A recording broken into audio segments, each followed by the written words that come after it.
नमस्कार. सह्याद्री वार्तामध्ये आपलं मनपूर्वक स्वागत. आता आपण खामशेतच्या अशा ठिकाणी आहोत, की ज्या ठिकाणी लोकांना नित्याची गरज असते, ते म्हणजे शौचालय. माझ्यामध्ये माझं घरी किती झालं, शौचालय आहे, परंतु त्याची जो अवस्था बघितलं पूर्णपणे बंद अवस्थेमध्ये शौचालय.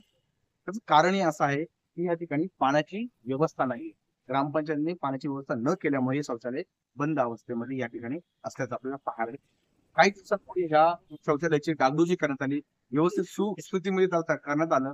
पण ते काही दिवसच चालू राहिले. त्यानंतर हे शौचालय बंद झालेलं आहे. माझ्यासोबतच तुम्ही आज जर बघितलं आपण तर अशा प्रकारे इथं धनुचं साम्राज्य आपलं बातम्या त्या ठिकाणी हे जे आहे ते पूर्णपणे अवस्थेमध्ये काही दिवसातच चांगलं म्हणजे अवस्थेमध्ये आहे. त्या ठिकाणी अशा पद्धतीने याला टाळं लावलेलं आहे. हे बंद अवस्थेमध्ये आपल्याला बघायला मिळतंय.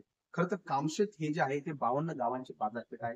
आणि 52 गावातल्या ज्या वेगवेगळ्या महिला असतील, पुरुष या ठिकाणी येऊन आपापली शॉपिंग करत असतात. मंगळवार हा जी बाजारचा दिवस आहे, त्या दिवशी तर खूप मोठ्या प्रमाणात तिथे गर्दी असते. परंतु त्यावेळेस महिलांना शौचालयाला जाण्यासाठी कुठेही जागा नसते. त्या ठिकाणी त्यांची कुचंबना होती. अशा प्रकारची परिस्थिती या ठिकाणी आपल्याला बघायला मिळते. या ठिकाणी काही दिवसांपूर्वी जर बघितलं आपण, हे चालू होतं पण आता ते बंद आहे. खरं तर ग्रामपंचायतने ही सोय करणं अत्यंत अपेक्षित असतं. परंतु या ठिकाणी ग्रामपंचायत त्या गोष्टीकडे कानाडोळा करते.